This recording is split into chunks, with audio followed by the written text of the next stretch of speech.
In 2016, the Association of National Advertisers tackled a very important topic in our industry, media transparency.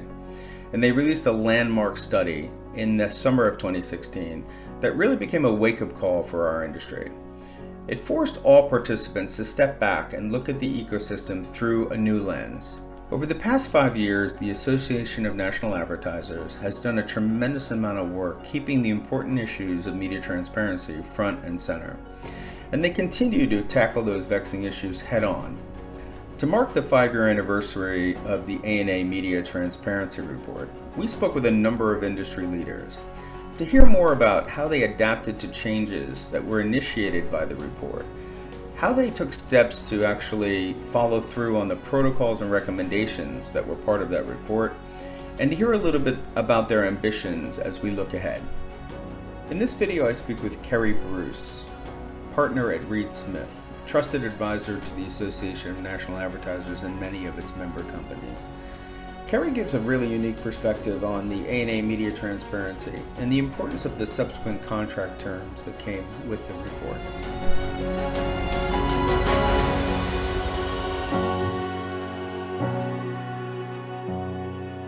The advertisers viewed the agency as their agent and always looking after their own best interest, where the agencies said, well, we comply with the contract.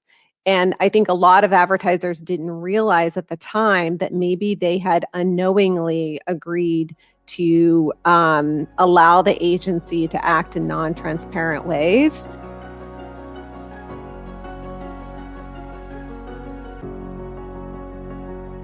So besides, it sort of bringing things to the foreground, it did cause advertisers to look more closely at their contracts and sort of ask a lot of questions that they hadn't asked before about the way the agency's business had changed. Because I think a number of advertisers hadn't looked at their contract for 5 or 10 years. I advise my clients to just go into these negotiations with open eyes, always have good procedures in place and governance in place.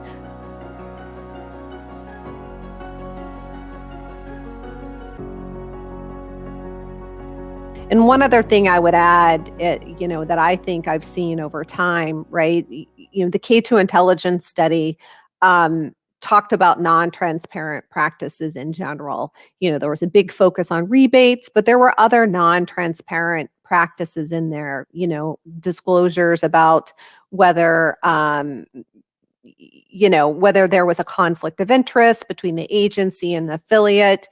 But I think, transparency is a really broad term and it continues to evolve, right? And transparency means a lot of different things. So it's not just rebates, it's not just conflict of interest, but it's just transparency in general within the ecosystem. And our advertisers, is what's happening in the ecosystem consistent with advertisers' expectations?